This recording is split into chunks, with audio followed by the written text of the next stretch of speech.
It's not often that I'm downright intimidated by the person I'm about to interview.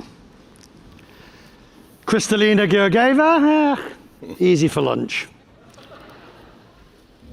But SRK is a legend, aren't you? You're being very sweet, Richard. Like I told you, I'm not a legend. I'm Bond, James Bond. I told you that at the backstage. Yeah? Say that again, go on. What's your name? Bond, James Bond.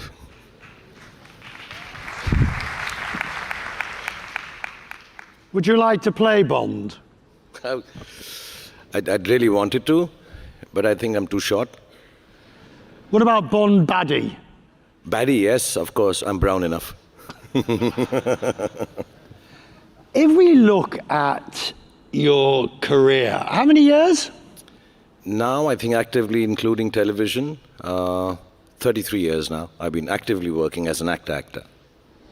But to have reached the level of stardom that you have reached, and for the length of time, is quite an achievement. It's more than that, it's a huge achievement. But it speaks to more than just, obviously, the raw talent, but it also speaks to perseverance, the ability to keep going, which is something that's so crucial. I think it's, perseverance is, I think it happens to some people. You don't have any option but to persevere. So maybe when I was young, I lost my parents very early, and then you realize that, okay, there's no rewinding this, there's no coming back from death, and you have to continue, make the most of what you have. So I was kind of a youngish orphan, and I had to work my way through it. Or it could be just part of nature, it's the nature of the beast that you are just with dogged determination, you keep on working. Where does that come from? I don't know, I've always tried to analyze it, that, why do I do what I do? Why do I wake up in the morning and just start doing it all over again, even when it's... I think it taught me, the work that I do, making films, the result happens very suddenly. You think you've made the best of films, you think it's the nicest of stories to tell, you think the world is going to love it, and you wake up on a Friday morning and realize it's the biggest flop of your career. And you're like, which happened. Which happens more often than not. Or sometimes you don't like a film and that becomes the biggest hit of your career, and you say, like, how did this happen? But what I realized, and I want to say this to everyone actually, and I say this to everyone who's working with me or people who know me, that on Thursday evening, because our films release on Fridays mostly, or Thursday evenings here in Dubai, so Thursday evening at home in Mumbai, I rinse myself with a 2-hour bath and rinse myself of the work that I've done. Because what happens... Well, hang on. Yeah. Let's talk about that bath. It's a ritual, yeah. Is it a ritual? I mean, yeah. Do you put special oils and scents? Do you have bath salts? Do you prepare with candles? I'm not telling you my secret. You come and take a bath with me. Easy. I'm an actor. I'll show you how to do it. Should I take him up on his offer? You carry on, sir. Okay. No, but honestly, I do, because, I realized when you do a big hit film, it's done well and you're very happy and everybody's jumping around. Friday happens, Saturday happens, Sunday happens, and you realize this is a big blockbuster, but Monday I have to get back to work to make a better film. You made a flop film, Friday you're sad, Saturday you're crying, Sunday you're moping and you're not waking up from bed. Monday, you have to get back to work and start making a better film. So Mondays are for trying to make better films always, so you have to persevere. Okay, but let me be crude. You don't need the money. No, I need the money. Oh, you do? The bath oils are very expensive. Fine.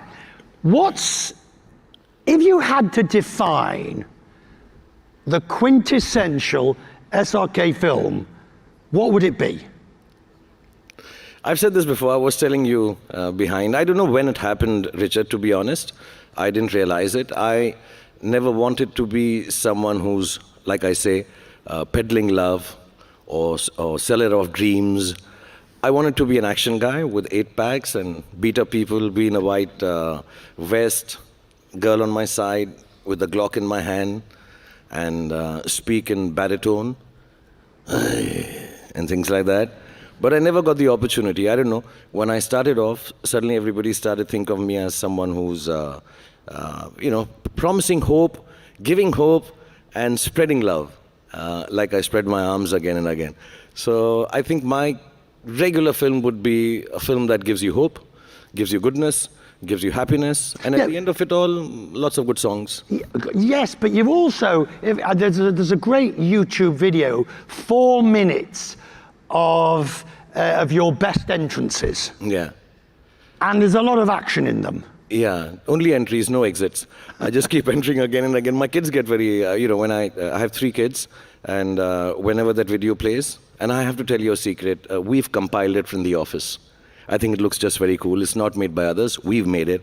So whenever a show like this happens, and if you allow me to show a video here, we'll show you me just entering some places and very dramatically and romantically. But my kids make a lot of fun of it. Whenever I get a little serious with them, they'll just look at me and say, "Oh my God, he's doing those entries from his video, SRK." So it does become a... Do you want to give us an example? Oh yeah, I can do that. Yeah, just, you want to walk along? With your permission, sir, we'll... If it's okay, yeah. Yeah, go on. Go on.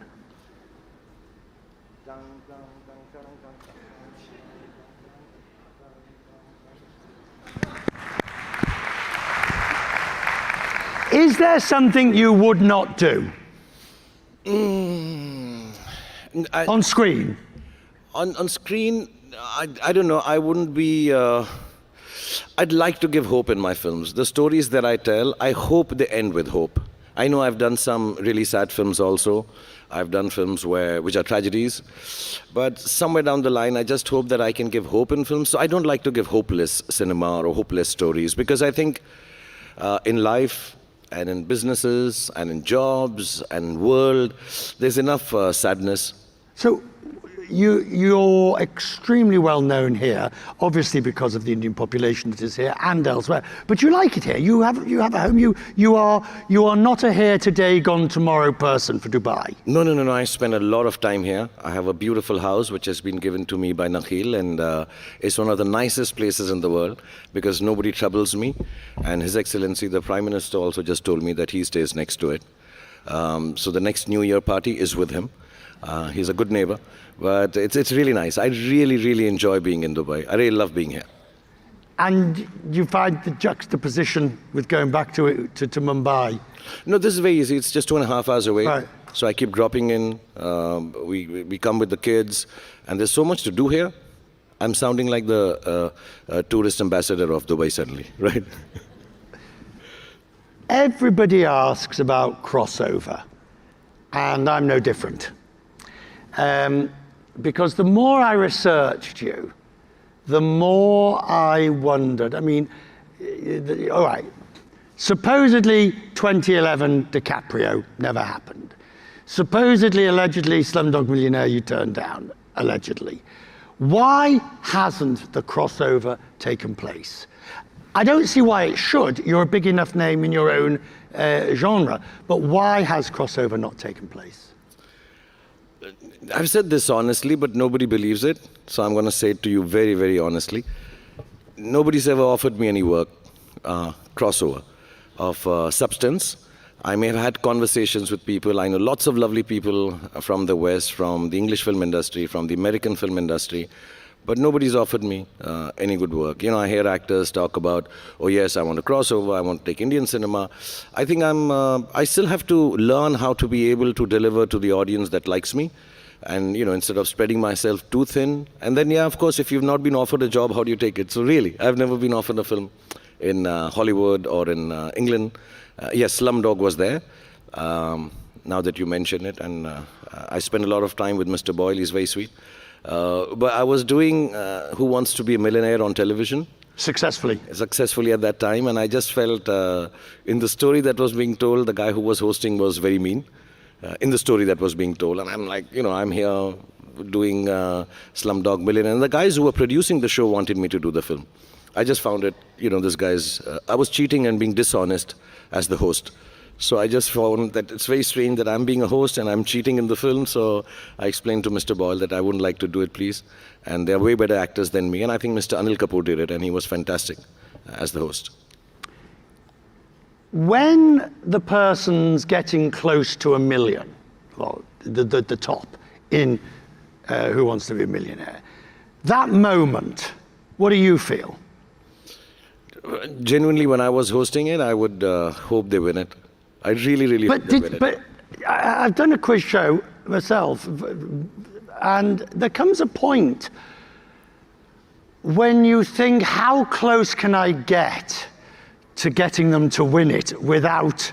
Yeah. Did you know what I mean? I always did that, when I was, because there's so many people from different parts of the country, and I really want them to win, and yes, you do try to be a little helpful. But you can't. You can't, because the producer keeps shouting in your ears, don't, you've said enough, you can't talk about it. And unfortunately, the last 4 questions or the last 2 questions are extremely difficult, Suddenly they're thrown upon you, and you're like, oh my God, this person is not going to get the answer. And I feel really bad. And I try to think, I wish I had some hint, and I can't mislead the person by trying to give that hint, because I also mostly didn't know the answer. So what is left that you have not done that you would like to do?